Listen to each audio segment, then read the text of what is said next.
All right, so we're back here on another Couch Coach Live. Afternoon Couch Coaches. We are here. We got a special guest in the building. I guess our guy Maui couldn't make it tonight, but he'll be back with us next week. So I got some reinforcements. I got my guys from the All In podcast. I got my guy Mike and my guy Eli.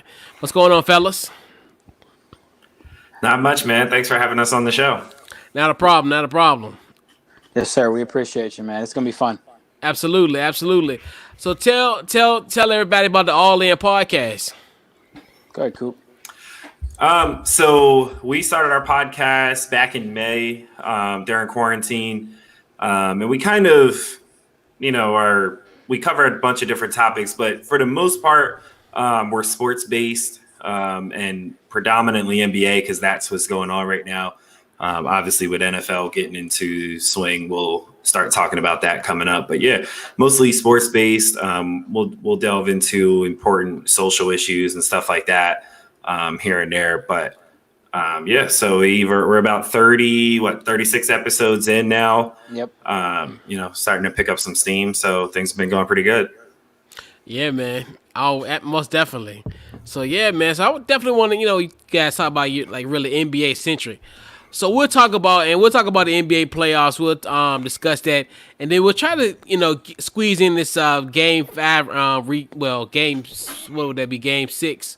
With game five recap of the Bucks and Heat once they conclude. So your thoughts on last night's Raptors versus Celtics? The Celtics pretty much putting the defending champions on the brink of elimination. So I'm gonna go with you first, Mike. Your thoughts? That one hurt. So if your listeners don't know, if you don't know, I'm actually a big Raptors fan. That's discussed on the show quite a bit. So I'm a big Raptors guy, and this series has been really up and down. Game one, I think we looked at it and we said, like, wow, how good is Boston, right? Like, they really dominated. They hit every open three that they could, and they dominated. Game two, we're kind of looking at it, and we're like, okay, Boston's probably the favorite.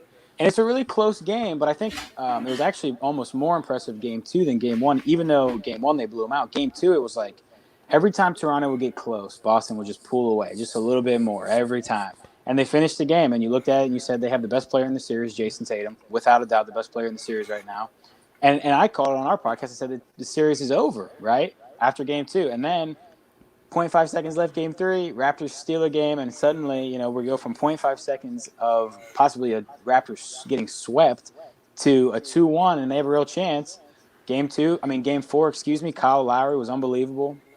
He was the toughest guy in the game. He did every little thing that they needed, and they won game four. And we said, what is happening? The Celtics are reeling. Were we wrong? Are we sure they're the better team? And then game five, I think, was kind of a statement by the Celtics saying, no, we are the better team. You had it right after game two, and they put the pause on them. And, they're the better team right now. Jason Tatum is the best player. Jaylen Brown might be the third best player, possibly the second best player. And Kemba Walker hasn't really played that well in this series, and they're still unbelievable.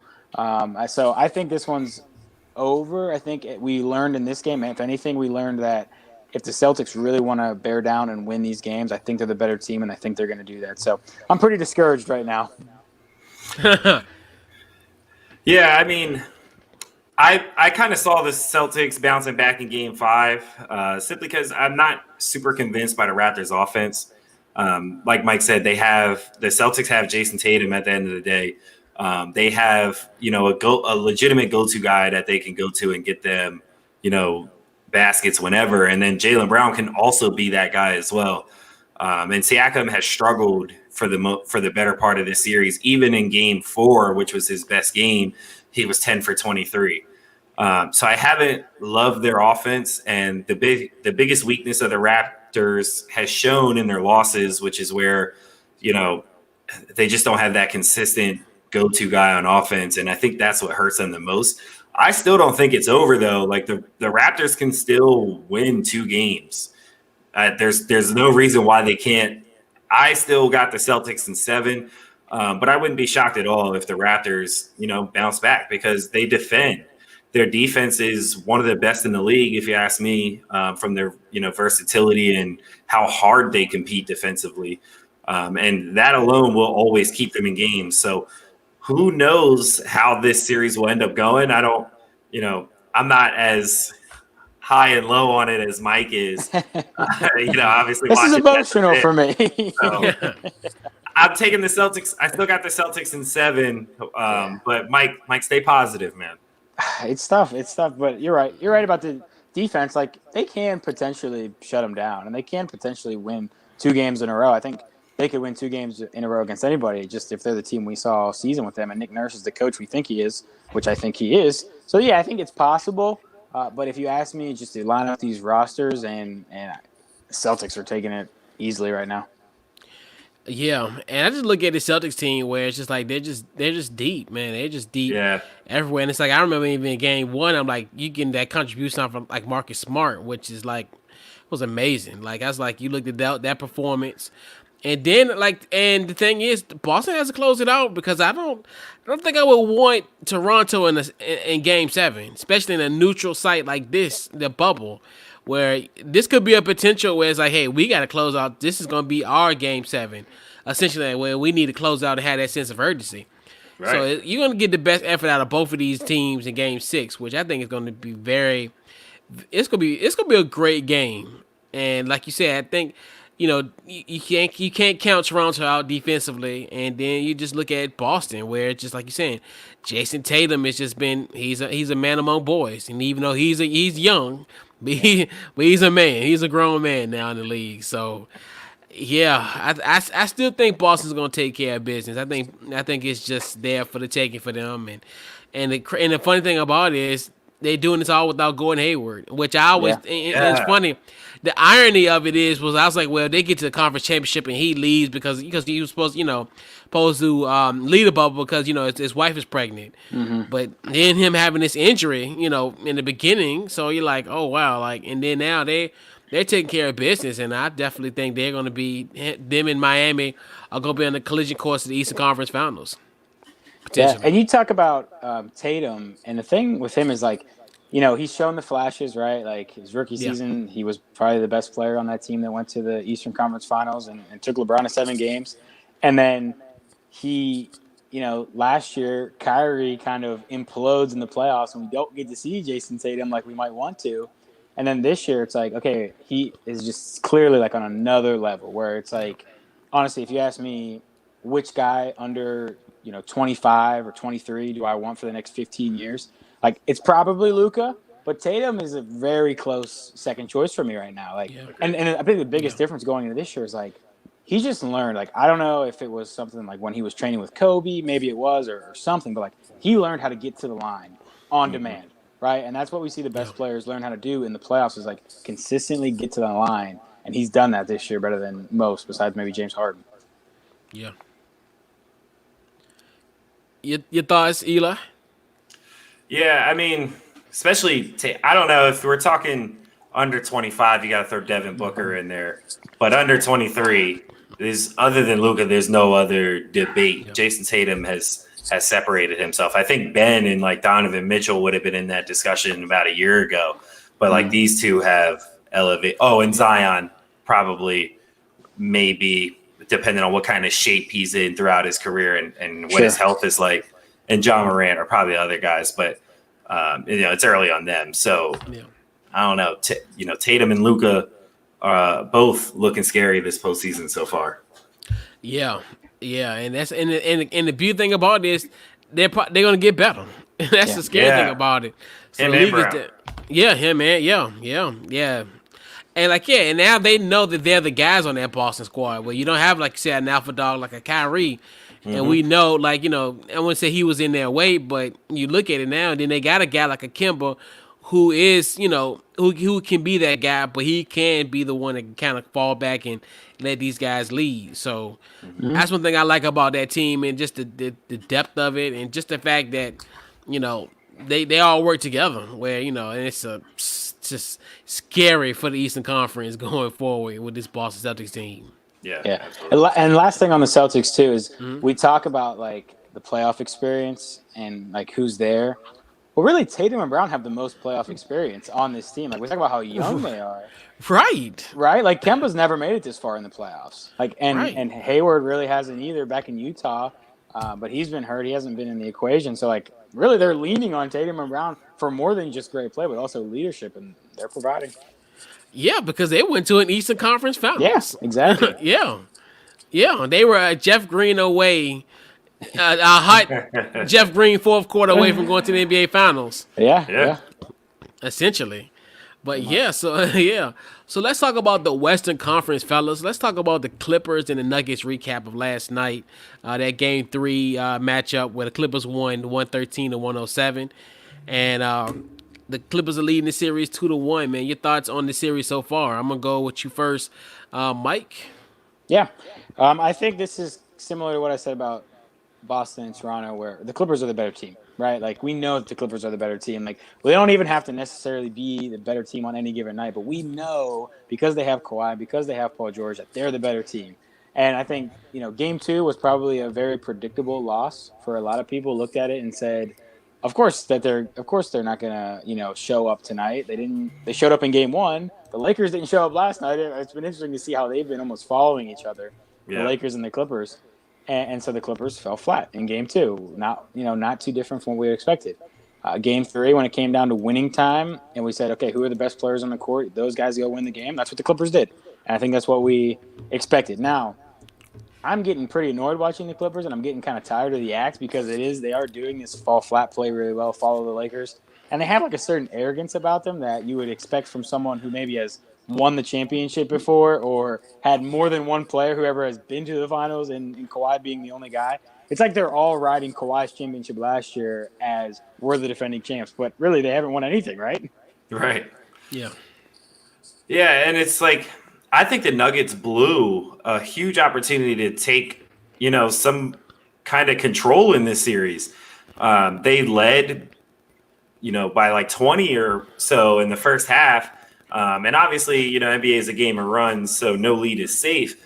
And we kind of expected the Clippers to get back into it. But even down the stretch, they had multiple opportunities to win this game, and just didn't get the plays. Jeremy Grant had 3 wide open threes, 2 of them from the corner.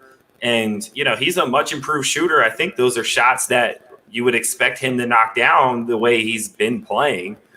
And he doesn't, and the Clippers essentially said, well, if you're going to have him on the floor, he was really out there to guard Kawhi.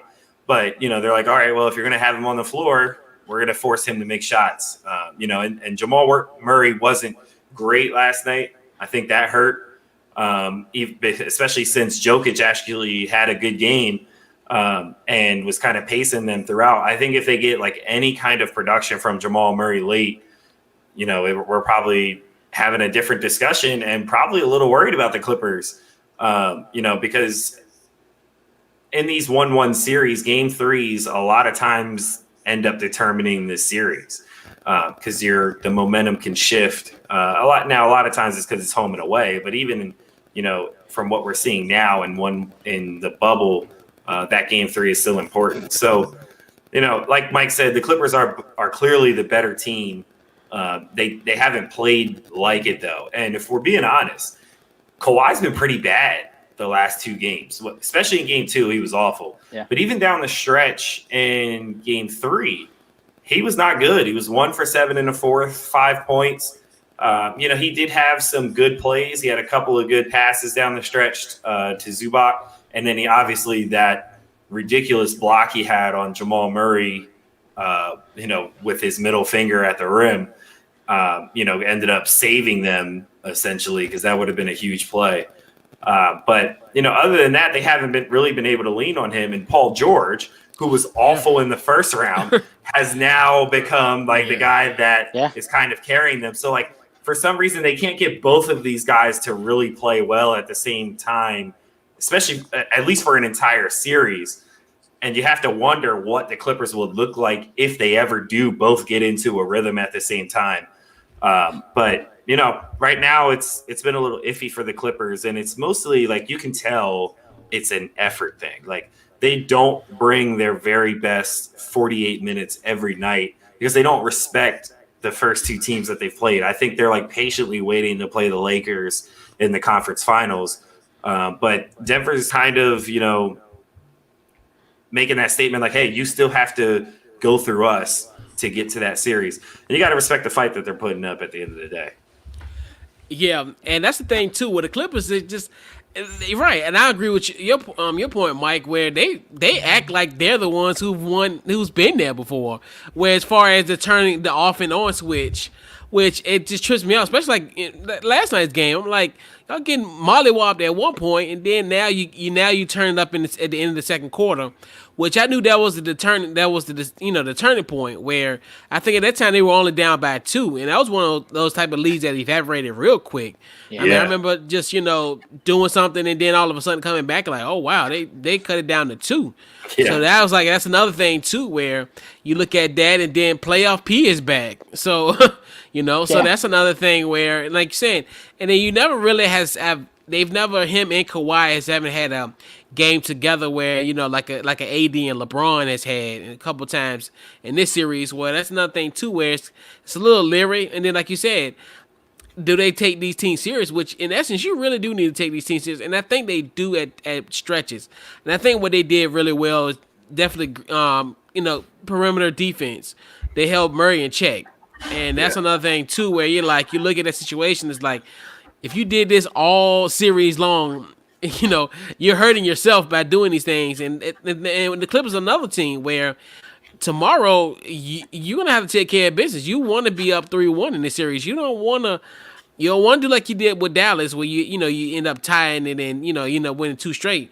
You may not win 2 straight against this Denver team if it's tied 2-2. So, and we know how Denver is. Denver was down 3-1 in the other series against Utah, even though Utah isn't the Clippers by any stretch of the imagination. But they've been there, and then playoff experience. They've been to a game 7 3 times already. So they have the experience, so they're not just gonna be somebody, that you can just, Clippers gonna have to, tighten it up, because they don't want them in there. Yeah, for sure. And we talk about the Clippers and we're like waiting for them to click it. And we're like, if they could just get it going at the same time. But like, I think we also need to start realizing that like that might not ever happen, right? Like this is a group that played less than 15 games altogether in the regular season before the stoppage. And then you have a 6-month stoppage and then you're expected to just throw everything together and make it work. Like they basically haven't even played half a season together yet. Like imagine any super team at the beginning of a season where you throw pieces that have never played together, and you say, make this work. Well, like, it usually takes a little bit to get it going. Maybe the All-Star break is when you finally click it on. Or maybe it's the 60-game mark where you're saying, okay, the playoffs are coming up. We got to get going now. Well, like, we haven't seen that switch been turned on by the Clippers yet. And, like, if I'm a Clippers guy, which there are few, and they're going to have an extreme advantage in the playoffs when they play the Lakers because they aren't going to have to be at Staples Center. So that's going to help them.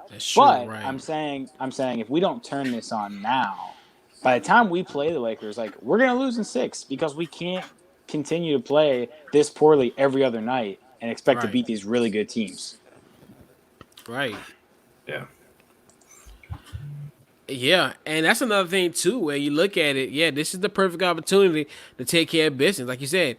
If you would have played, in normal time, like you said, and it's funny that you say that because that could have been that time that they probably wanted to get the chemistry together during that after the All-Star break, but we were essentially kind of robbed of it. I mean, you got to think about it, because that March after them suspending the season in March.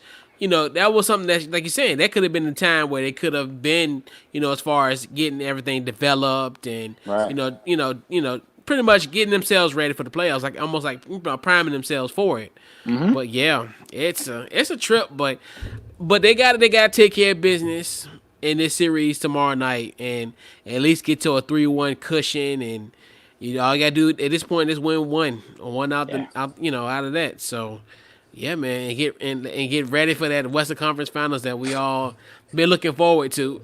Yeah, and I think if you are the Clippers, you're looking at Game 4 and you're saying, okay, like this is the time now. We want to do it right now. That way, we don't have to, we don't have to go crazy in Game 5. We can, we have a cushion here. Like, let's try to turn this on now. Get some rest before the Lakers. Like, this would be the time for them if they are this great team that they're going to turn it on. Especially since it looks like the Rockets are going to push the Lakers to a tough series. So, like, any rest the Clippers can give themselves by going hard now is certainly going to benefit them going into that conference finals.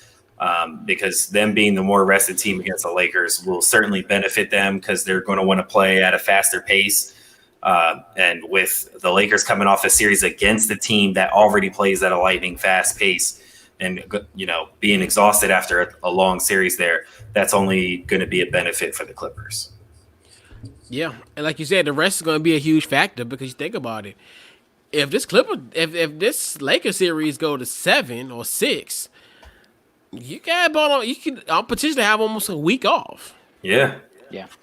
And you need that right around this time. Right, absolutely.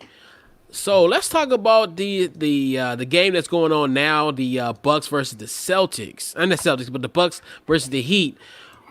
Which at this point, it looks like it's about to be a foregone conclusion. Essentially, the Heat has a 8-point lead with 7 minutes and 42 seconds left to go in the fourth, and the number 1 seed in the Eastern Conference is on the verge of being eliminated. Man, you guys thoughts on the Milwaukee Bucks and what's next for Giannis? Well, and for the second year in a row, the Bucks are getting bounced before making it to the finals with undoubtedly the 2-time MVP. It's only a matter of time before they announce him. But yeah, I mean, when they ruled him out tonight, I figured they probably weren't going to pull this one off. However, they've competed well without him. I think there's something to be said about that because his supporting cast has gotten a lot of heat throughout this series, even though truly he's the one who has not played well. And this is kind of the thing with Giannis is in playoff time when defenses, load up on him more and focus more on him, are more physical with him. And the game slows down, so he can't get out and transition as much. His flaws get exposed more than they normally would in the regular season. And his inability to knock down a jump shot from any spot on the floor, even mid-range at this point, is holding him back. And the Bucks, granted, they don't have the best roster around him, but they certainly are better than losing in 5 to the Heat, if you ask me, if he's playing anywhere near the way he plays in the regular season. But at this point, I think he does have to consider, one, whether he's a Batman, someone who is your go-to guy in the playoffs. Can he get those kind of late crunch time buckets? Or does he need more help? Does he need a D type, something like that, or just simply somebody who can be a closer for him? I think he has to take a serious look at maybe forcing his way out of Milwaukee because they don't have a ton of flexibility to get, additional talent around him. As much as I like Chris Middleton, he's not a good enough second best player for the way Giannis plays in the playoffs. So we'll see. I think Golden State takes a look into a possible, number 2 pick to Milwaukee type trade.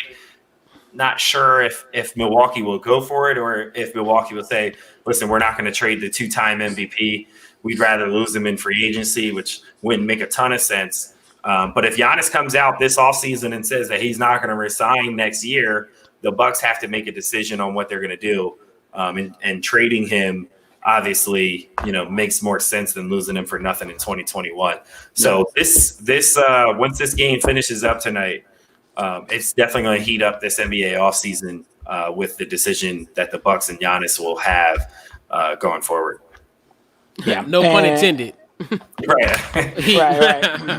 Yeah. Right. Yeah, I think him not playing tonight might say a little bit more than what, we've led on to. Even you couldn't, I guess it was bad, but I don't know. I think a lot of guys would be suiting up for game 6 on brink of elimination or game 5 on brink of elimination when you have the number 1 seed. He is probably going to be on his way out. And we have to start looking at him I don't think we can say Giannis is the best player in the NBA. We can't have that in our vocabulary anymore. He won back-to-back MVP, yes, and he should have because he was the best player in the regular season both of those seasons. But, at the end of the day, And the player we compare him to the most is Shaq with the Magic, right? Like, he's a center. At the end of the day, he is a center. He can't really shoot. He does the end to end ball handling stuff, but like he's not a guard. And we see in the playoffs now, like that style doesn't really work. Possibly because he is a center. And look at all centers in history. Like even look at Magic when he was with. I mean, look at Shaq when he was with the Magic, and then he goes to the Lakers. Like the Lakers were getting swept in the playoffs before Kobe came into his own. Like centers need a good guard, a smart playmaking guard. Like all great centers need it, and he needs to end up going somewhere with that. Like Middleton. And we can talk about how deep Milwaukee is. Milwaukee's got a pretty good roster around him this year, but they don't have that second guy. They don't have that third guy even, really. Middleton might be a third guy, but like he's not a second guy. And actually, Milwaukee played pretty good when he went out in Game 4 and Game 5. Like at least in the first half tonight, they were showing fight. I think Miami's probably going to pull away here towards the end of the game, but they were putting up a fight. And it's something that actually me and Coop talked about this quite a few times during this bubble. Is like the Bucks are better when they go small. Right? They spread the floor. They have shooters. They're deep. But like unintended consequence of Giannis going out is like they go smaller because he's a freaking center. So like essentially he's playing center. Brook Lopez is playing 4. They're huge. They're so stuffed up. And in the playoffs, that's just not going to work when the court shrinks and everybody gets tighter. Like it's not going to work with 2 centers out there in 2020. And Giannis, unfortunately, right now is a center. He's got to do something about the jumper, but I don't think he ever will. I think this is who he is. He's just not being used properly. He shouldn't be the ball handler in the fourth quarter. Like that's not his role. Yeah, and it's one of the things. Well, with Milwaukee, like they got a decision to make because, like you said, if he doesn't want to re-up, you got to get something for him. Because I mean, you don't want to be like Cleveland. When when LeBron left, you got nothing. And so you want to get something for that, for him. And then the part of you're like, because you can't lose a 2-time MVP and just let him just walk, right, without getting anything. So I mean, and I do feel for Milwaukee. I think that they're a good story, especially for a small market team. You always want to root for the small market teams because like Milwaukee's not gonna probably ever have an opportunity like this ever again to land a guy like this of this talent. And it's just going to be, Which is, that's the sad thing, isn't it? It's, he's such a – they got so lucky. I think he was like the 15th pick or something like that in the draft, where guys like Nerlens Noel and Michael Carter-Williams went ahead of him. I mean, it was such an awful draft. That CJ McCollum went 10th, which CJ McCollum's been great. But, like, he dropped all the way to 15th. And like you said, as a small market franchise, you could not ask for more from someone who was the 15th pick, and now you're potentially going to lose him for nothing in 2021. I think that would be too detrimental to the Bucks. I think they have to trade him. If he gives any indication that he's not going to sign, I probably would just ask him this. Start the contract negotiations here. Say, listen, are we going to extend or what? I think you have to lay it out there because you really can't afford, to lose him for nothing because then you're in tank mode at that point. Yeah. Right. And you got to trade him quick because to me, to a point where, even though it's hard to say that his value is going to depreciate, but you're going to get some BS deals. So obviously, you're like, all right, let's weed them out first and, see what happens with that. And definitely huge shout out to our guy Dylan who said Greek Freak is going to look good in purple and gold next season. Man, if he go to the Lakers, I'm done with the league. I'm done with the NBA. I don't know how they'd even make that happen. I'm not sure that one goes through Adam Silver's office. Rob Pelinka, No, but I think there are some trade destinations that make sense. I think I could see the Raptors packaging something together, especially if they lose in the second round. No, I'm serious though. But he's got the connection with Masai Ujiri, right? If they package together OG, Siakam, a couple of 2 or 3 picks, and if you're the Bucks, I think if there's any inkling that he might stay, I don't think you're going to get a straight answer. Probably, if you do, then you know to trade him. But if you don't know and you think there's a greater than 50% chance that he could stay, I think I'm not trading him, and I'm just going for it this year. Yeah. Right? Like, I think I'm just going to go for it. I had the most wins in the league last year. I had one of the best net ratings of all time. Like, I think I'm going to go for it again one more time. And if we lose him for nothing, you know what? We tried. We tried. Like, we went for it. We did it the best we could, at least we thought anyway, without signing anybody else. Because, listen, it's not easy to get free agents to come to Milwaukee, exactly. Okay, they've made that deal. They've made the team as deep as they can. But I think Toronto makes some sense. Yeah. I think Dallas, if with a Porzingis, because he's got a big deal, he can match Giannis's, and then they throw in a couple of picks, that could make sense. There's like some options. I don't think the Lakers are one of them, though. I don't think the Lakers have a pack. It's already mortgaged on AD. The Mavs sound good. The only thing is Mark Cuban likes his international guys. You know, I think. You know, Porzingis gives him. Giannis is. I should say European. Like Mark Cuban likes his Euro dudes, and I think Porzingis gives him Dirk vibes. So I don't know if he parts ways with him so soon after trading for him. But a Luka and Giannis duo would be nasty. We're being on, and they have enough pieces. Yeah, and he would be that guard I'm talking about, that playmaker I'm talking about. That needs. Right. The other one, and probably the one we hear the most about him going to in free agency in 2021, is Miami. Mm-hmm. They have, structured their contracts to have that cap space for him in 2021. They have enough assets to trade for him, and maybe say, maybe we don't want to wait.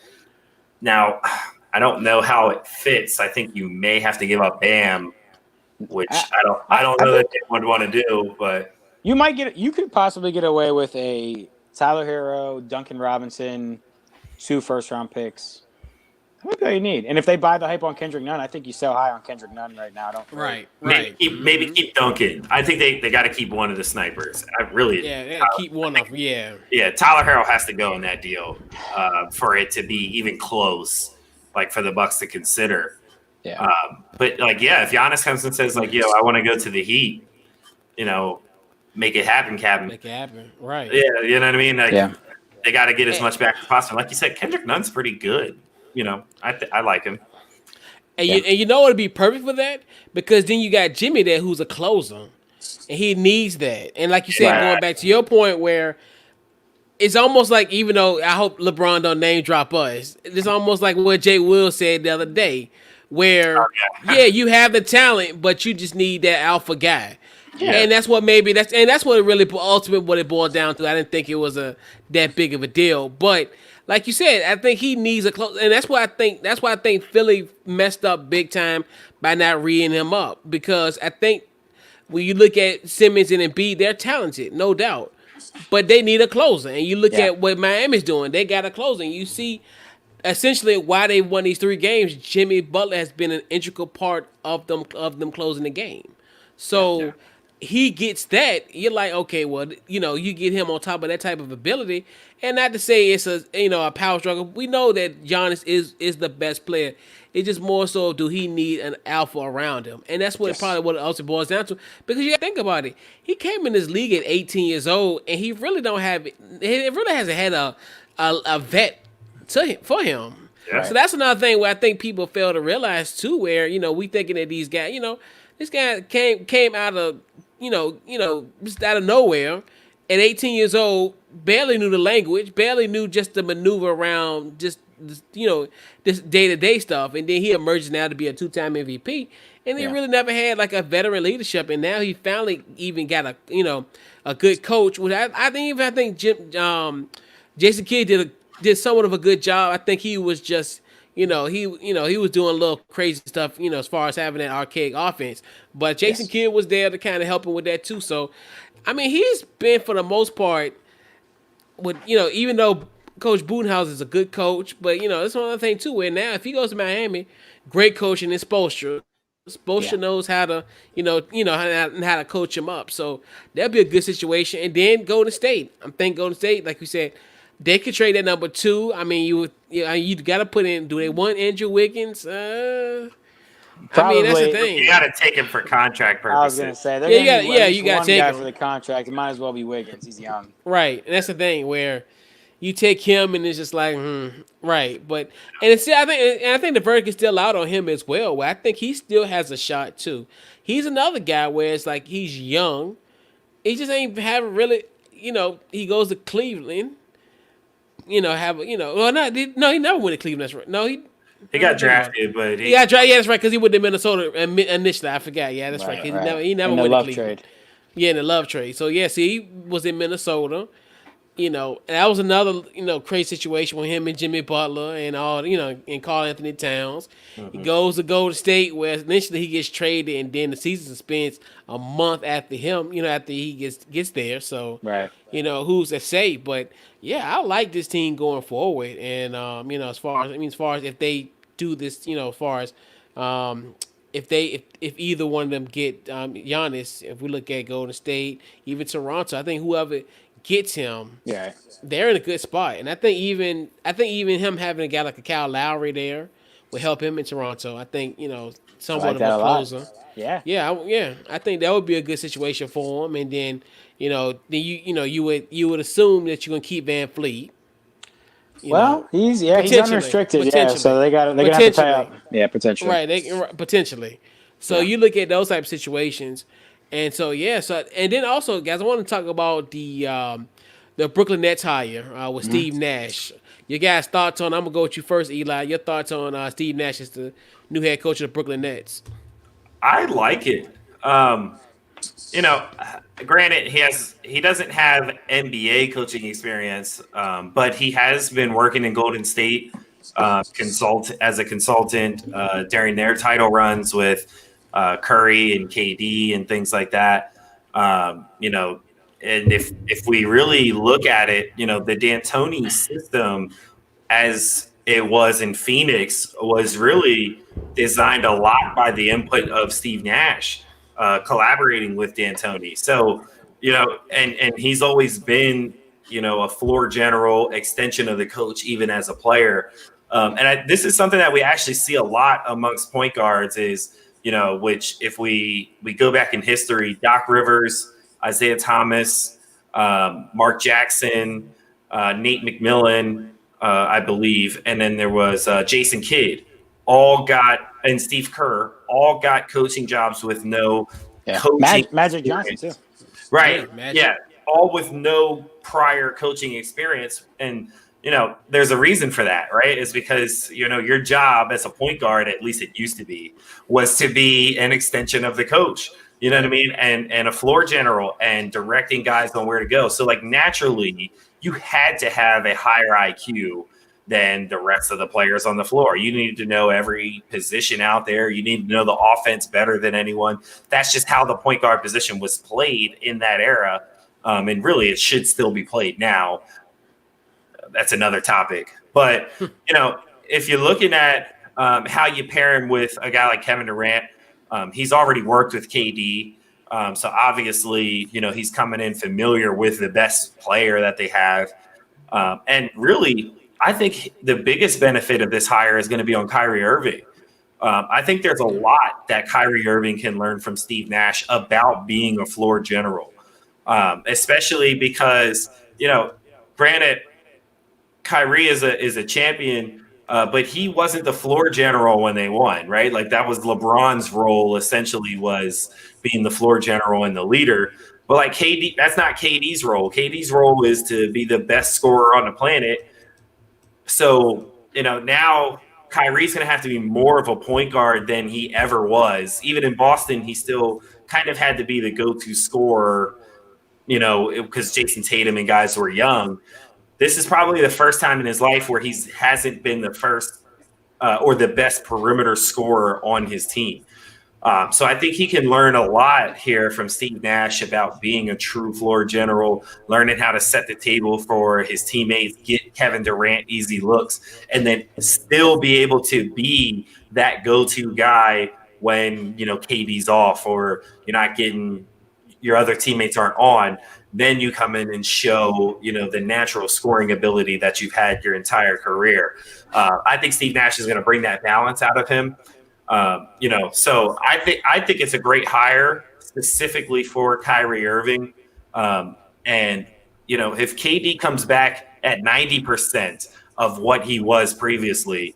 The Eastern Conference is going to be, and again, who knows what happens in Milwaukee, but just with these two coming back fully healthy next year, the East is going to look even tougher than it already was this year. Yeah. I like to hire too. A lot of the reasons Eli said, and I guess there is some debate about whether or not a player should be hired with no previous coaching experience. Like I would probably be on the side of it's okay. Like they know what they're doing. Like they played in the league. Like we should give them some level of respect just for that alone. It wasn't like, and it's not like this is just some random guy too. Like Steve Nash. There was never a time where Steve Nash was playing where we weren't thinking like he's one of the highest IQ guys we've ever seen, really, especially in the league at that point. And like he's definitely going to be a coach someday. Like I think he always wanted to be a coach someday, but like he retired and his life changed. He, like different stuff. He had young kids at the time. Like he wanted to go do the soccer thing on TNT, which was cool. He did that for a couple of years, and now he's like, okay, I want to get into coaching. This is what I wanted to do. And it's not like, let's not pretend the Nets looked at this and they evaluated all these candidates and they said, like, we could hire this guy, we could hire this guy. Oh, we think Steve Nash is just the best fit. Like, let's go with Steve Nash. Like, no, like Kevin Durant and Kyrie Irving told them, like, we're hiring Steve Nash. Like, this is the guy we want, and we're gonna hire him. Like, it's a players' league. Like, they run this league. Like, KD and Kyrie picked Steve Nash. It's not like the Nets made this long, calculated decision. With that being said, I think they made a great choice. I think that he's going to implement a system that is going to mirror kind of what the Warrior system was, kind of mirroring in that case what the Suns used to be, in that D'Antoni derivative where Steve Nash was involved. Steve Nash was actually Steve Nash was a player. Steve Kerr was the GM of that team, and then it was all D'Antoni's offense, and then Kerr kind of kept that with him when he went to Golden State. And now probably I'm assuming Nash is going to at least keep principles of that when he goes to Brooklyn. And that's probably when we saw KD. Like when KD went there, we're like, wow, this is perfect for him. Like, and it's the Suns. Back then, every player that was good, we were saying, oh, they'd be great in the Suns system. And then every free agent, we said, oh, they'd look great in the Warriors system. Like if they could just get them on the like we said that about everybody. But it's like there's some truth to it where the system does accelerate certain guys. And I think this one is perfect for KD. It should, I think, also take some load off of him where he doesn't have to be.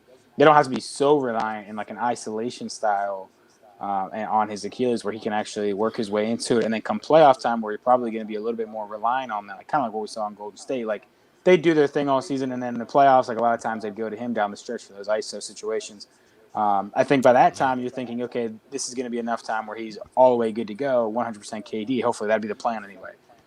So I like to hire, and I think the Nets, not to be the hot take guy, but I think they have to enter the next season as the East favorite, right? Like, who would you really favor over them?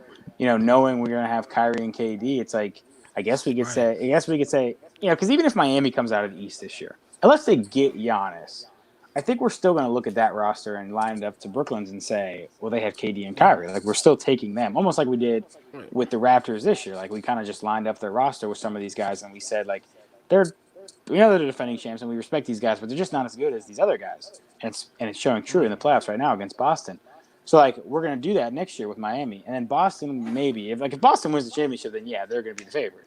If they make the finals, probably you have to stick with them. But like if they lose in the Eastern Conference Finals, I think you're saying KD and Kyrie are the best duo, and I think the Steve Nash hire is going to be a success. So that probably for me make them the favorite in the East next year. Yeah, I agree. And I look at the Nets where like it's a great hire. And now we just look at now how it is where, these out the box hires and it works.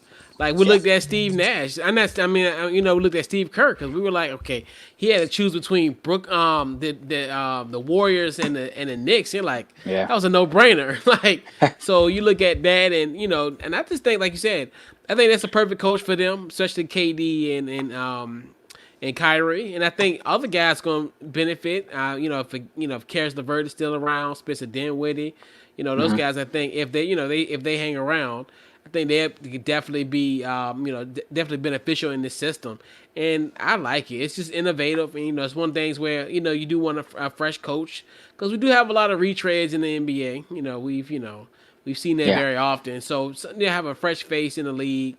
And I mean, he got it basically solely on that, and then in his relationship with KD. I think you look at that and it's like, KD has the clout. So obviously, hey, like I always said, like, people, like that's the reason why Kenny Atkinson is not in Brooklyn, in my personal opinion, because essentially, because if he trust me, if he wanted to still be there, they would have begged and pleaded for him to stay. So to me, they're the ones who making the decisions, and hey, it is what it is.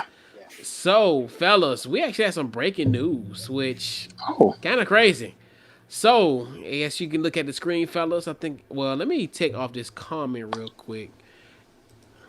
So, Billy Donovan is out at OKC. What? Breaking news. So they were trying to do an extension on Billy Donovan, and both of them essentially parted ways. Matter of fact, I'm gonna try to zoom in a little bit in for you guys. So Donovan out. You guys can see it.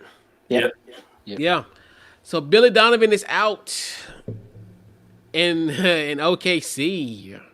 Yeah, that's a little bit surprising, I'd say, considering the run they had this year and what we expected them going into the year. Maybe he wants to go back to college. Maybe he doesn't like the pros as much as he thought he would when he left Florida. Now, I will say he was very, very bad in the late game stretches of that series against Houston.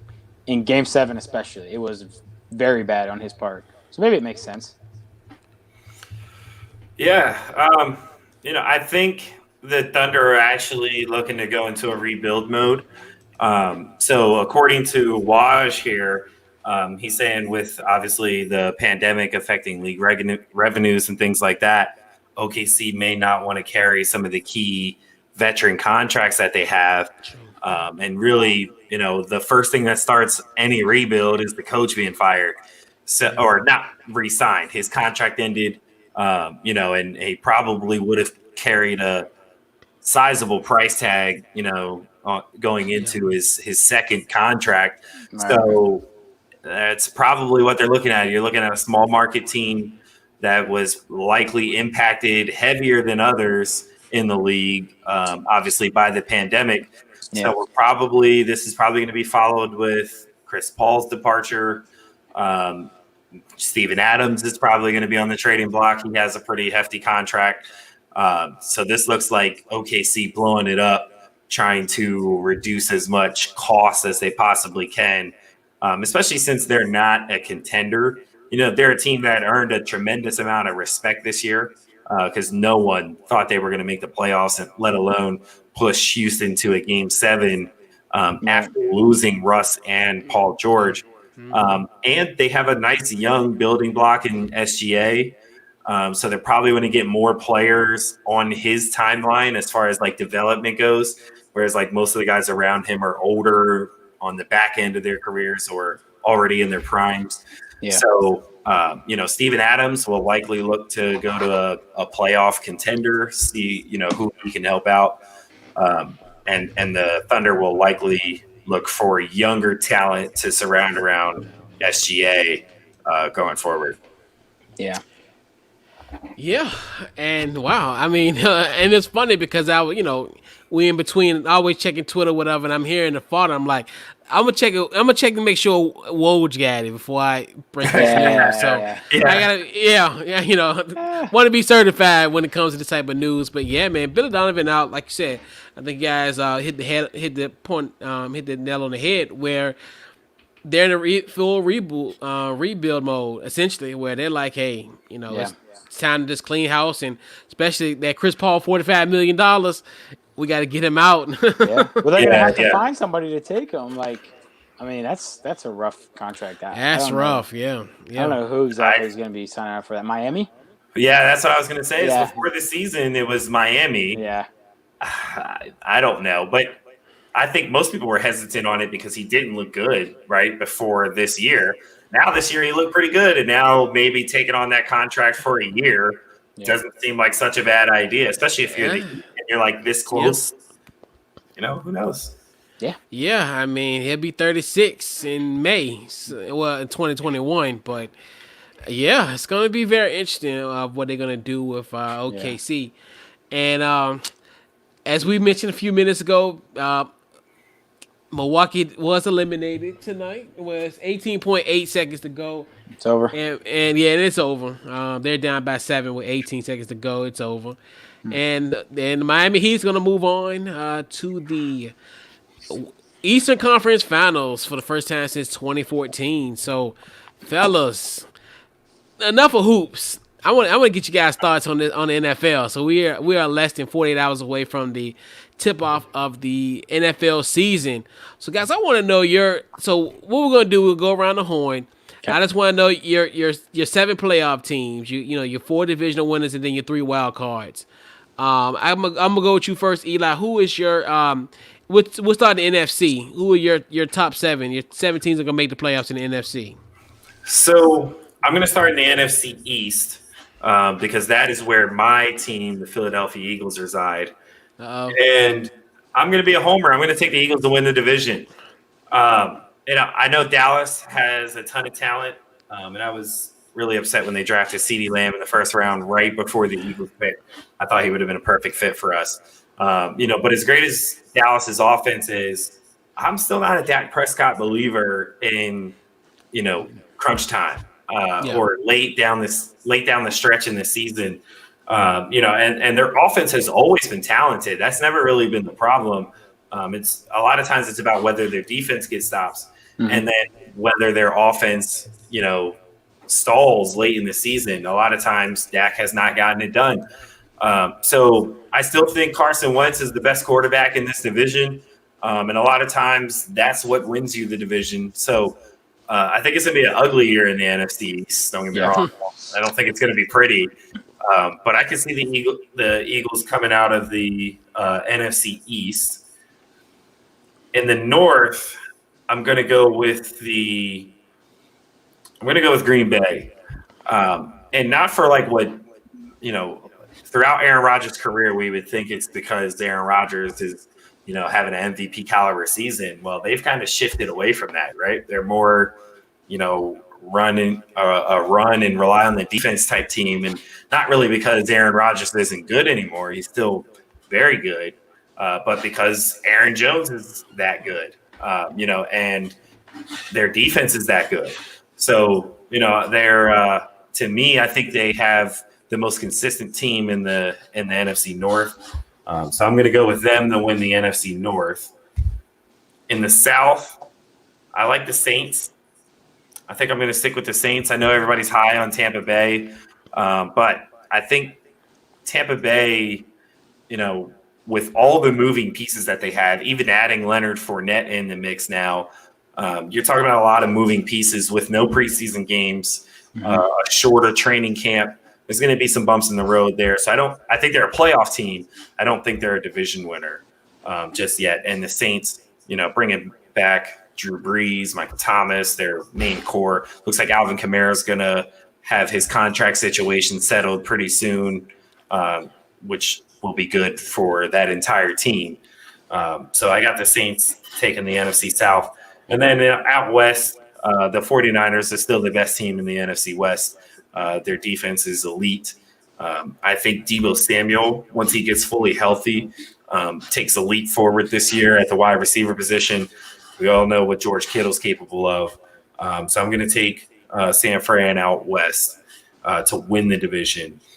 And then my 3 wild cards are going to be Minnesota, Tampa Bay, and Seattle coming out of being the wild cards in the NFC. So I think Dallas misses the playoffs again, which would be great for me, to be honest.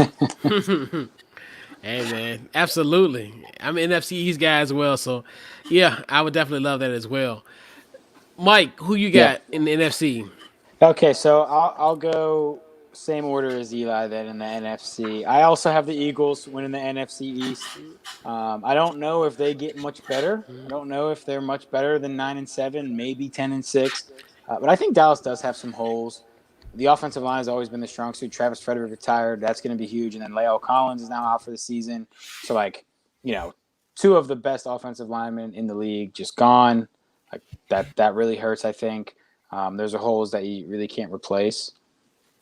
And then, the Eagles, I think Wentz does have a bit of a bounce back to not quite where he was about to win MVP of the league, but like I think he's probably closer to that than what we've been seeing. So I think he is the best quarterback in the division. I think Eli's right. I got the Eagles winning the division. NFC North, I think he had next. I'll go with the Vikings in that one. One of the big questions was replacing Everson Griffith. They did that with the trade this past week, so they should keep that pass rush. I know they're going to lose Stephon Diggs. I don't know if that's a huge loss, really.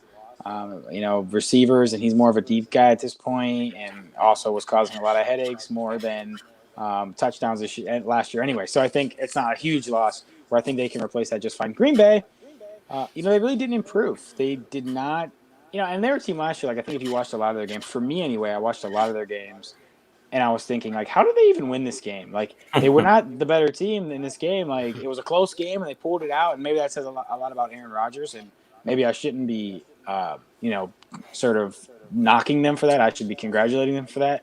But it almost felt a little bit of randomness at times. And I think maybe if you play those games, 10 more times, they win 4 or 5 instead of every time. So I think maybe this is a little regression for them. And then in the NFC South, I think you had next. I go with the Saints as well. I think continuity is going to matter this season more than any other season because of, like what you said, no preseason games, shortened training camp. The way that they operate is like just quick plays. Like you think about the slants to Michael Thomas and the screens to Kamara. Like the way they play fits a quick season where there's not a lot of time to practice. It also fits a go up to the line. There's no crowd noise. There's no crowd. Like do whatever we want at the line of scrimmage. Just do this real quick. So I think that matters. The Bucks I also have as a playoff team. They have the best D line in this division for sure. Maybe it's one of the best in the league, one of the best anyway. And I'm not a huge Brady guy. I don't know if he's going to go down there and light it up like some people think, but they are going to be good enough, and they're going to be good enough on defense too, where I think they're in the playoffs. But I'll take the Saints in the division. NFC West, I still have the 49ers. Best D-line. This one I'll probably say the best D-line in the league. And Kyle Shanahan is really good at coaching offense, especially. He was one of the first to find this kind of market correction with the run game. Everyone else was passing. So I like the 49ers a lot. They still have a lot of weapons. They're going to figure out how to do stuff. Seahawks, I have in the playoffs. I think Russell Wilson, for me, is the second best quarterback in the league besides Mahomes. Now I will say, you got somebody ahead of him, Coop? Yeah, I think that's a good. No, I think it's right. Great. Yeah, I don't know who else besides Mahomes, but I think they get hurt by this whole COVID, no fans at the stadiums. They get hurt worse than anybody else, right? Think of their home field advantage is huge, and then the home field advantage is kind of an overcompensation for them because of the travel that they normally have to do, being all the way up in Seattle. Like their travel's worse than anybody else's, always, every year. But they kind of get it made up for with this great home field advantage they have. Well, now they lose that. So that's why I probably don't have them winning the division, but I do have them as a playoff team. So then my division winners were Eagles, 49ers, Vikings, and Saints. My wild cards, I had the Bucks, I had the Seahawks, and then my last team is actually the Rams. I like a little bit of a bounce back regression for McVay's offense. I think that Goff is better than what he played last year. They have a lot of weapons on defense. And, you're looking at this team and you're like, okay, they have Aaron Donald, Jalen Ramsey. If they stay healthy, they should be able to at least force turnovers to where, things are a little bit easier on Goff. I think that helps Goff a lot. He's not this guy who's probably going to carry you, but, he can throw the ball pretty well. He's a number 1 pick. I like the Rams to get back to the playoffs this year. So that's my 7 in the NFC. Okay, yeah. So I got mine. I just do it briefly. I got we're talking in the East. I got the Eagles. I'm a WFT guy, so I can't. So I got the Eagles. I got the Vikings in the North. Call me crazy, but I got the Atlanta Falcons in the South. Okay. Wow. I think with them finishing 6-2 out of the last 8 games, then also a big victory against San Francisco on the road. I think that's going to be a carryover effect. And then I got the 49ers winning the West. My wild cards are the Seahawks, Saints, and the Bucks. So I got a trifecta in the NFC South. Yep. That's, I mean, probably the best division in football, I'd say. I mean, other than I think Carolina, so. obviously. And I think Carolina's gonna sneak up on teams too. I don't think like they're another team where they kind of scare me. They got a guy like Christian McCaffrey who's a Swiss Army knife, Yeah. a guy like a Teddy Bridgewater who's a game manager. So a lot of it's like they got a good defense, and essentially drafting all defense, and you just wondering what Joe Brady's gonna do in that Yeah. offense. Hell, if he made Joe Burrow into a number one Right. overall pick where he wasn't even probably gonna be drafted. This Yeah. time last year we looked at him as an afterthought, not the face of the Cincinnati Bengals. So there's no telling with that. So let's Yeah. let's talk about the AFC, fellas. So who you guys got in the AFC? I'm gonna go with you first, Mike. I'm gonna go with you first. Okay. So I'll start AFC South. This probably was the toughest one for me, honestly, because they really have three teams, I think, that Yeah. could legitimately win the division. Titans, Colts, and Texans. I think each one could win the division. I went with the Titans. I think the Clowney piece puts them just over the top compared to the rest. Like they're just going to do their grind and run, and it's going to work. I think with Derrick Henry, Tannehill, we'll see. I don't think he's the Tannehill we saw last year, but I don't think he really needs to be that good anyway. The defense is probably going to get a little better, and I think the surrounding pieces where they can just kind of manage the game. I think I'd go with the Titans to win the division. AFC East, this is an interesting one. I'm going to go with the Bills instead of the Patriots. And, that one is a tough one for me. Kind of a toss-up there almost. But I think that the Bills' defense is actually better than the Patriots. If you look at their defenses last year, they were both fantastic. But the Patriots were helped a little bit more by the turnovers, where, a lot of times turnovers, they can say a lot during a season, but a lot of times they're a little bit fluky. And if you look season to season, they're not something that, holds up consistently. So I think if that number goes down, then I would probably take the Bills defense just as a whole unit. Also, Josh Allen. So I don't need for the Bills to win the division. Josh Allen does not have to be good. He just really has to be below average. The Bills were 9-0 in games where he completed 60% of his passes. Like 60% of his passes, that's not that many passes. Like that's not that good. That's average at best. Like that's not that good. He doesn't have to be that good for them to win.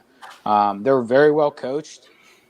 Now, the Patriots, I did have the Patriots as a playoff team for me. I think Cam Newton is going to be really nice for them. And, let's be honest, they're Bill Belichick coach. They're going to win games that they're probably not supposed to win. And depending on how the turnover battle goes, they're going to be right there to win this division. So then AFC West, I'll just get that out of the way. I think that's the easy one. I got the Chiefs. No brainer. AFC North, I have the Steelers, which is whatever. I'm a homer there. I'm a Pittsburgh guy. But if you look at this team, worst offense in the league last year. That is, and they still finished 8-8. Worst offense in the league, and you're 8-8. I think that kind of shows you, okay, if Ben Roethlisberger comes back, and of course has to stay healthy. If Ben gets hurt, then it's all out the window. Of course, we're back to worst offense in the league. But from last year to the year before, we had the fourth biggest drop off in offensive DVOA ever. So that just kind of shows you the difference in offense between when Ben is there and when he wasn't there. The defense is spectacular. Minkah Fitzpatrick has been a steal of a trade. TJ Watt is becoming one of the best edge guys in the league. They got guys on defense. Cam Hayward just got re-signed to an extension. So I have the Steelers winning the AFC North. And then, so I already told you I had the Patriots as one of my playoff teams, wild card. The second one is the Ravens. I do think the Ravens are still good. I think we can expect a little bit of comeback from Lamar Jackson, and whether that's, forced for them, that's what they want to do because they just want him to throw the ball more and, develop that part of his game where he's throwing outside the numbers. I think that they might do that, but I don't know if it actually translates to them winning more games. I do think the defense takes a little bit of a step back too. I know they added some guys in the draft, but I don't think they're quite as good. But I do have them as a playoff team. And then my last playoff team, I was going back and forth on this one between the Browns and the Colts. I do think the Browns are going to be better this year. I like their new head coaching regime. But I did pick the Colts for this last playoff spot. Phil Rivers, if we're talking about guys who had an off year last year and we're expecting them to be back to who they were, Phil Rivers is a candidate for that. Now, obviously, if it was caused by age and he just doesn't have it anymore, then it's not going to be there. And you could argue that Jacoby Brissett was maybe a better option before he got hurt last year. But that doesn't mean that Phil Rivers is not a good option. I think Phil Rivers is still solid. They have a great offensive line. And the defense, they have some of the best linebackers in the league. Really good secondary. Super well coached from the Andy Reid coaching tree there. And I think they're just a really smart organization. So I normally like smart organizations. So that's my things. I have Chiefs, Steelers, Titans, Bills winning the divisions. And the wild cards are Patriots, Colts, and Ravens. And I left off Houston as well. The defense just is really bad, I think. And I think it's finally time Bill O'Brien's bad moves catch up with him. So I have them out as well. So I also have Kansas City winning the West. I think that one's probably the most obvious, like Mike said. In the South, I also went with Tennessee. As long as Derrick Henry is healthy, I see no way that they lose this division. I think the Texans will be competitive, but not quite good enough. I like the Colts as well. I think they're more than solid and can compete. But I think Tennessee is the most well-rounded team in that division. In the North, I'm sticking with the Ravens to win that division. I don't think that they're going to make Lamar throw more unless teams kind of forced him to do so. We'll see what kind of growth he's made in the offseason. But I think they would like to stick with the same formula. And now they've added J.K. Dobbins, who could give them some depth there in the backfield. Yep. I think we see a lot of the same stuff we saw from them from last year. And I still think they're the best team in that division. Obviously, Pittsburgh is going to be better if Big Ben stays healthy and will certainly be a playoff team. And then in the East, I also had Buffalo. I'm not a huge believer in the Patriots with no kind of deep threat, no one who can really stretch the defense or anything like that. I'm concerned about their offense, but they'll be a playoff team because the AFC really isn't that strong. So I do have them as one of my wild cards. Obviously Pittsburgh, and I'm going to go the opposite way. I'm going to go with Cleveland, Mike, to be my last wild card spot. I think this is make or break year for Baker Mayfield, right? And really for the Browns in general. You invested a lot in this team, right? And it looks like they got the offensive coordinator they want. It looks like, right? Yeah. So I didn't buy the Browns hype train last year. I'm going to buy it this year. I think they might actually have the pieces. You get a full year of Kareem Hunt, which gives you another dynamic playmaker. Yeah. I'm going to pick the Browns because if they don't do it this year, then there's no hope for the Browns ever making the playoffs in their lives. Yeah. It's do it that year for them. So I got the Chiefs, I got the Ravens, the Bills, and the Titans as my division winners. Got the Steelers, the Texans, and the Las Vegas Raiders. Oh man, I like that one. Okay. At 9-7, and I think it's weird about this team this year. They don't have any crazy, weird whirlwind road trips. Everything is really solid because I think last year, which when they had a great run, they were on the road from the end of September to I think early November. So I think October they were on the road for Then once they got home, they kind of settled themselves in and end up finishing 9-7. I mean 7-9 last year. So I look at the Las Vegas Raiders making a splash. I can see it. Certainly, it's going to be. There's going to be one team that we didn't expect. Yes. There's always one dark horse team, and that's why we make these predictions. And then we look back and we laugh at them and say, right. How do we like San Francisco last year? How did we not see them coming? You know what I mean? Yeah. There's going to be a team like that. And the Raiders, Derek Carr, if he moves forward a little bit, and Josh Jacobs is a really solid back. Yeah. Maybe John Gruden's got some magic. I like the Browns too. Coop. I think Browns. Yep. Yeah, I think the Browns have addressed the offensive line, and that Stefanski, his system, which was what we were seeing in Minnesota last year, I think it fits them really well. I like Cleveland to probably be pushing for a playoff spot this year. But I will say, if I know anything, it's that losers lose, and the Brownies are losers, so they'll probably lose. So, fellas, who's going to the Super Bowl and your winner? Yeah, I think I have to go with the Chiefs to make it back out of the AFC. I just can't pick anybody but Pat Mahomes at this point. He's just, I mean, I don't know how I could. Who else would I would pick against him? Because I know that they're going to have to go through him at some point. I'm not saying it couldn't happen. This is football. This is the biggest team game we have. But Mahomes is just so good. I have to go with the Chiefs again in the AFC. NFC is tough. I would probably at this point. I think I'd go with the Saints. I think I'd go with the Saints just because of the experience, and I think that they're going to have the continuity. Now, we kind of have been saying this about the Saints for 4 straight years now. Everybody's picking the preseason to make the Super Bowl for 4 straight years and haven't done it. Whether it's been a bad call or whatnot, or a Kyle Rudolph non-call, they lose in the playoffs. Eventually we had to start calling it out for what it is. And I know that they got a Super Bowl, a decade ago, a while ago, a decade and a half ago, really. So we give them the benefit of the doubt. But I think this year they just put it together nicely. The defense is really solid. That's going to be the biggest thing. So I don't see San Francisco redoing it. I don't see Kirk Cousins in the Super Bowl. And I don't see the Eagles in the Super Bowl. So by that, I'm just going to go with the Saints, and I'll have the Chiefs winning back-to-back. Chiefs going back-to-back. Mahomes is on the way to GOAT status. It's a low blow of my Eagles, man. Yeah, I know.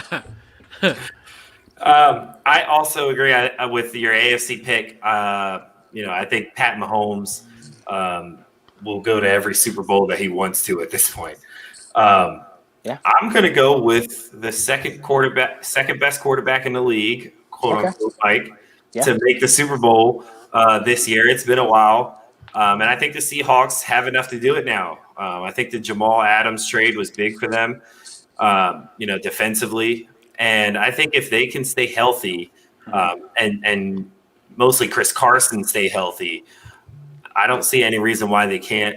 And I think they let Russ loose this year. I think we finally see Pete Carroll just kind of, at some point in the season say, all right, we've been a ground and pound kind of team for the longest, but this guy's too good to hold back. Right. And then Russell Wilson gets unleashed late in the season, maybe playoff time, and gets the Seahawks back into the Super Bowl. In that matchup, I would still take the Chiefs. Yeah. I think they're the most complete team by far, and they have potentially one of the best quarterbacks ever. We'll see how his career pans out, but he's on that path right now in Pat Mahomes. So we'll see. Yeah, and the interesting thing about the Seahawks, and I mentioned about the home field advantage thing and how that's going to hurt them in the beginning of the year. I'm not saying this is right or wrong or what they should be doing, but by playoff time, who knows how many fans are going to be in these stadiums? I'm not saying that's what should or shouldn't happen, right? But I'm just saying, who knows? They might have that home field advantage if they're able to get it, and it could be huge. Yeah, absolutely. So I'm going against the grain, fellas. I got the Ravens. Okay. Winning. I got the Ravens and the Saints in the Super Bowl, and I have the Baltimore Ravens win the Super Bowl this year. Yeah. Old. That would be huge. And I think it's just so much on Lamar Jackson's shoulders, where it's almost like, hey, Pat Mahomes has created this standard, where it's like, hey, Pat Mahomes won the league MVP, losing the AFC Championship game. He bounces back, have somewhat of a lesser year, but it's still a great year.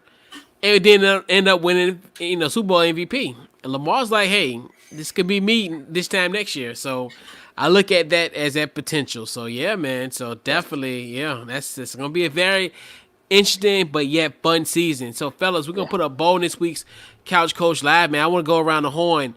Who gets this game ball? We do a thing every week where game ball, just a performance in the world of sports that you want to speak on.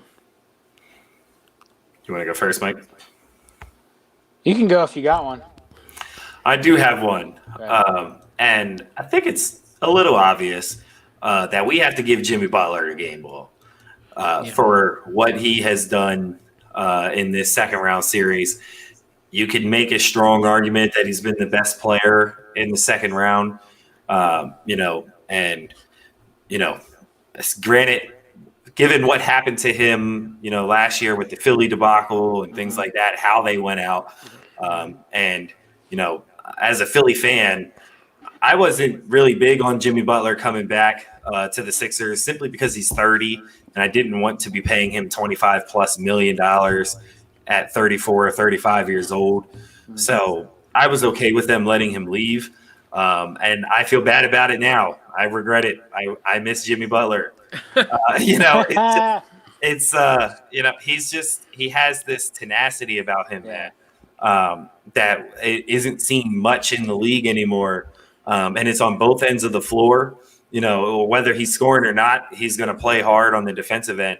And it's like he can have like cold games and really be silent offensively for like 3 quarters. But when it's time and you absolutely need a bucket, like Jimmy Butler has been throughout his career that guy, but especially in this playoff series, like a lot of these games with the Bucks have come down to just Jimmy Butler being better down the stretch than the 2-time MVP. So Jimmy Buckets gets my game ball. Nice. I like that one. I like that one a lot. I think, if you're just talking about sports and players, I think Jimmy Butler has to be the pick right now. Can I give my game ball? Actually, I just was thinking about this. Can I give my game ball to Madden, to the video game Madden, for putting Colin Kaepernick back in the game this year? Okay. Finally, I think it's a good reminder to all of us that he did not retire. He did not disappear.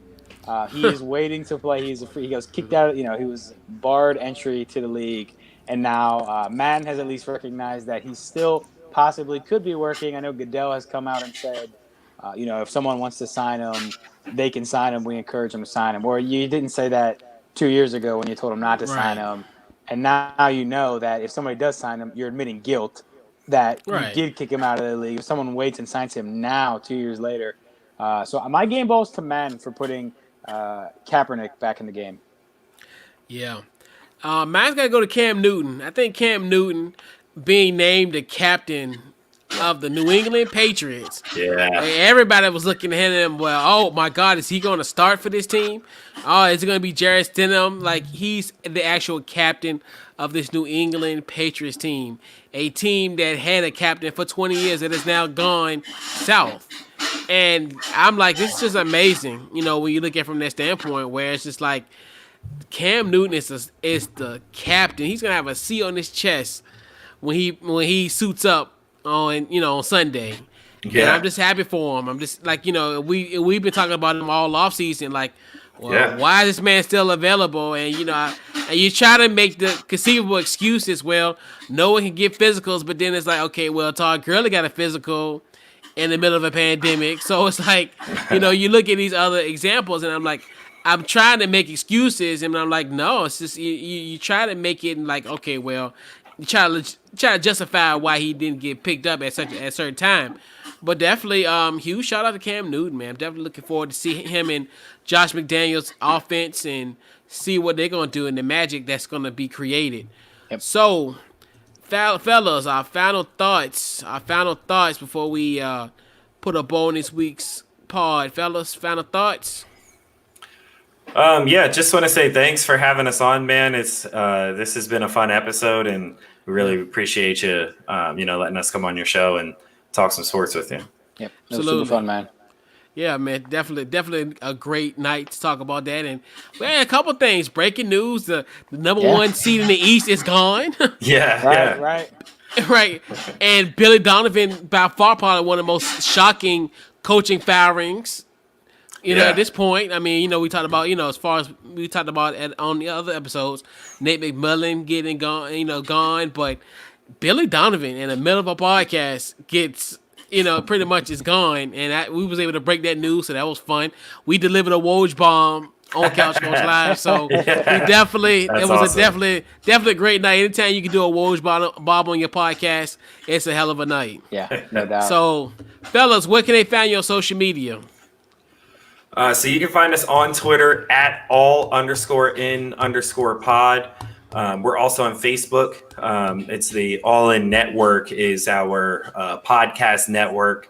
that the All In podcast is also under. So you can find us on Facebook I think the @ is All In Media Network. You can find us on Instagram, just All In Network there as well. And our podcast is available on Apple, Spotify, Google, every platform really. And we are also watchable on YouTube as well. Yep. And we also have a blog on our website, allinnetwork.net.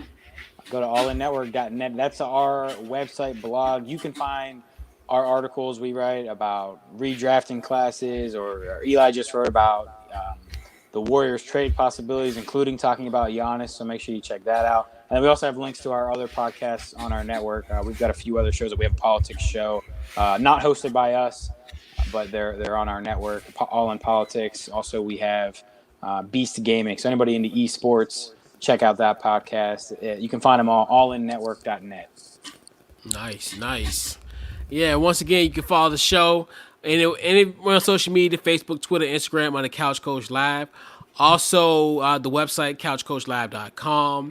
The podcast, also anywhere you get your podcasts, Apple, Spotify, you name it, it's on there. And definitely appreciate the guys coming through. Definitely appreciate you guys for stopping through tonight. And this has been this week's Couch Coach Live, man. We will catch you guys next week.